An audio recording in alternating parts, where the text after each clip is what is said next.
안녕하십니까 시청자 여러분. 8월의 마지막 주를 여는 월요일입니다. 창밖으로 보이는 하늘은 구름 한 점 없이 맑고 푸르러 마치 평온한 가을의 어느 날을 미리 보는 듯합니다. 하지만 이 평화로운 풍경 뒤에는 지난 몇 주간 우리를 지치게 했던 지독한 찜통더위의 마지막 기세가 숨어 있습니다. 동시에 저 멀리 남쪽 바다에서는 강력한 태풍이 꿈틀거리며 다가올 계절의 변화가 결코 순탄치만은 않을 것임을 예고하고 있습니다. 과연 이번 주에 예보된 비는 이 숨막히는 더위에 진정한 끝을 고할 수 있을까요? 그리고 우리는 다가올 가을 태풍 시즌을 어떻게 맞이해야 할까요? 오늘 이 문제들을 심층적으로 파헤쳐 보겠습니다. 먼저 현재 한반도 주변의 기압계 상황부터 살펴보겠습니다. 위성 영상을 보시면 거대한 세력권이 눈에 띕니다. 바로 북태평양 고기압입니다. 마치 한반도를 덮고 있는 거대한 소뚜껑처럼 이 고기압은 중심부에서 강력한 하강 기류를 만들어내 구름의 생성을 억제하고 맑고 뜨거운 날씨를 유발하는 주범입니다. 고기압의 중심에서는 구름 한 점 찾아보기 힘들지만 그 가장자리를 따라서는 마치 강둑처럼 두꺼운 구름대가 형성되어 있음을 볼 수 있습니다. 이곳이 바로 대기가 불안정한 지역입니다. 바로 이 지점에 변화의 조짐이 보입니다. 대륙 북쪽 저 멀리 시베리아 방면에서 발달한 차고 건조한 공기덩어리가 서서히 밤하면서 우리나라 북쪽으로 전선을 밀어내리고 있습니다. 성질이 다른 두 공기덩어리가 힘겨루기를 하는 경계면 바로 이 전선을 따라 비구름이 피어나고 있습니다.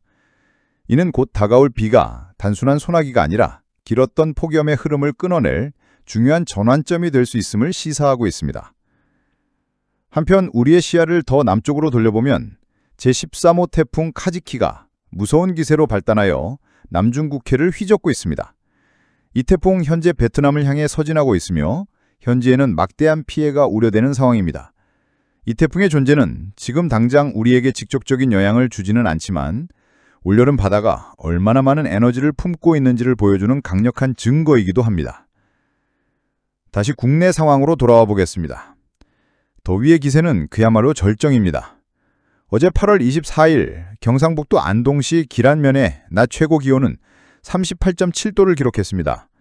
대구 경북 지역은 사람의 체온을 훌쩍 뛰어넘는 기록적인 폭염에 시달렸습니다. 이토록 비정상적인 고온의 배경에는 표현현상이라는 특수한 지형적 요인이 있습니다. 남해상에서 불어온 습한 남서풍이 태백산맥이라는 거대한 벽에 부딪히면서 강제로 상승합니다. 이 과정에서 동해안 지역에 비를 뿌린 뒤 건조해진 공기가 산맥을 넘어오면서 압축되어 급격히 뜨거워지는 것입니다. 거대한 자연의 헤어드라이어가 영서지방을 향해 뜨거운 바람을 뿜어내는 것과 같은 원리입니다. 밤에도 더위는 우리를 놓아주지 않았습니다. 오늘 새벽 영등포의 최저 기온은 28.3도를 기록했습니다. 밤새 기온이 25도 이하로 떨어지지 않는 열대야 현상이 연일 계속되면서 많은 분들이 잠 못 이루는 밤을 보내고 계십니다. 열대야는 단순히 불편함을 넘어 낮 동안 쌓인 피로를 풀지 못하게 하여 온열 질환의 위험을 크게 높입니다. 현재 기상청은 제주도 산간을 제외한 전국 대부분 지역에 폭염특보를 발령한 상태입니다. 상대적으로 서늘한 강원도 태백시마저 폭염주의보가 내려졌을 정도니 이번 더위의 위력이 얼마나 대단한지 실감할 수 있습니다. 하지만 이 지긋지긋한 더위의 끝이 보이기 시작했습니다. 오늘 저녁 중부지방을 시작으로 비가 내리기 시작해 점차 전국으로 확대될 전망입니다. 이 비가 메마른 대지를 적시고 이글거리던 아스팔트를 식혀주기를 간절히 기대해봅니다. 이제 태풍 카지키의 상황을 좀 더 깊이 들여다보겠습니다.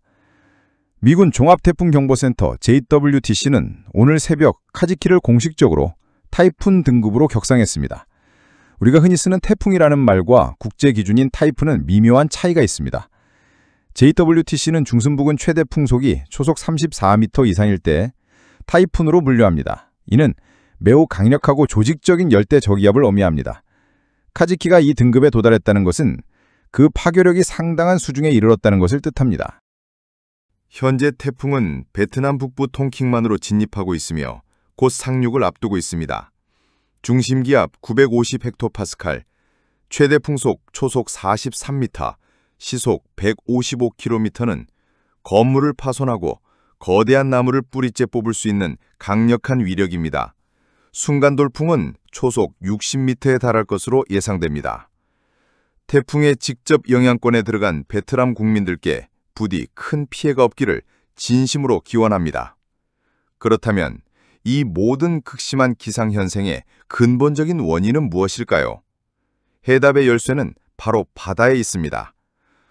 올해 우리나라의 장마는 역사적으로 짧았습니다. 장마가 일찍 끝나면서 강력한 햇볕이 구름의 방해 없이 수개월간 바다를 직접 내리쬐었습니다.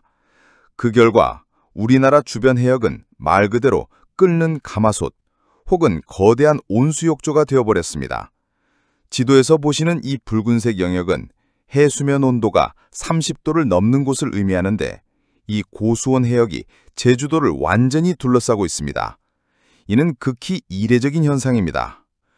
뜨거운 바다는 막대한 양의 수증기를 대기로 뿜어내어 폭염의 불쾌지수를 높이는 주범이며 동시에 태풍에게는 무한한 에너지를 공급하는 연료 창고 역할을 합니다.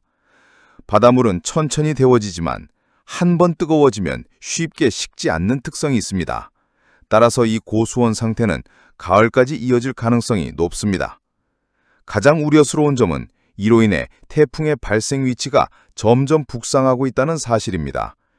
지난주 제12호 태풍 링링은 규슈 바로 서쪽 해상에서 발생하여 불과 8시간 만에 상륙했습니다.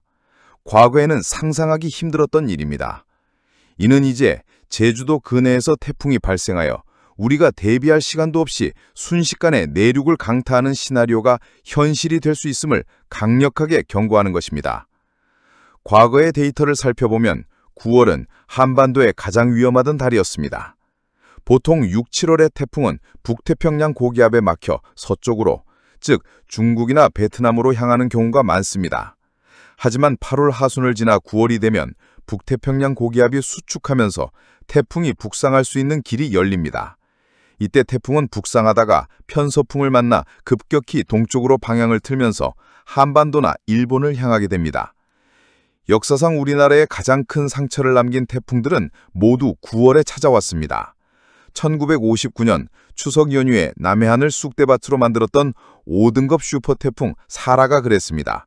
비교적 최근인 2003년 제주도에서 초속 60m라는 경이적인 풍속 기록을 남기며 전국에 막대한 피해를 입힌 슈퍼태풍 매미 역시 9월의 불청객이었습니다.